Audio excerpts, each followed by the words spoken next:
نحمدہ و نصلی علی رسولہ الکریم اما بعد بسم اللہ الرحمن الرحیم۔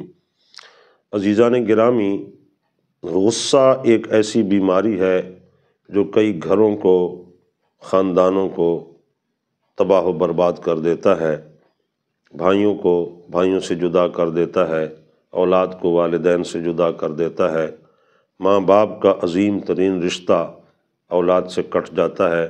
یہ ساری چیزیں، ان کی بنیاد جو ہے وہ غصہ ہے کہ جب انسان کو غصہ اور جلال اس قدر آ جاتا ہے کہ بندے کے ہوش ٹھکانے نہیں رہتے اور بندہ غفلت، لاپرواہی میں اور اس غصے کی بنیاد پر ایسا کر بیٹھتا ہے کہ اس کے بعد اس کے تدارک میں ساری زندگی اس کو روتے میں گزارنا پڑتی ہے۔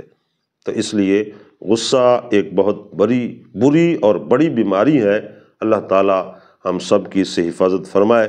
اسی کے متعلق حضور صلی اللہ علیہ وسلم کیا ارشاد فرماتے ہیں؟ عن سہل بن معاذ عن ابیہ ان النبی صلی اللہ علیہ وسلم قال، حضور نے ارشاد فرمایا، من کظم غیظا، جس نے غصہ پی لیا، شدید غصہ آیا لیکن پی گیا، وَهُوَ يَقْدِرُ عَلَىٰ أَن يُنَفِّذَهُ، حالانکہ وہ اس بات پہ قادر تھا کہ اس کو نافذ کر سکتا تھا۔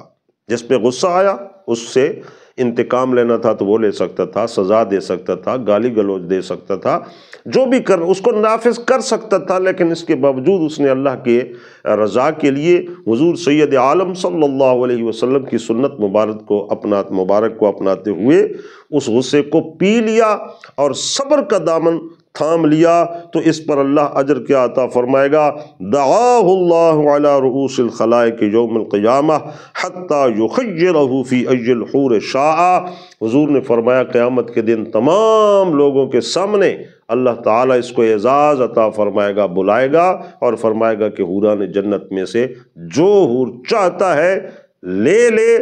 یہ اللہ کا فضل اس پر کس بنیاد پر ہے؟ کہ وہ غصے کو پی جانے والا تھا۔ اللہ تعالیٰ ہمیں بھی عمل کی توفیق دے۔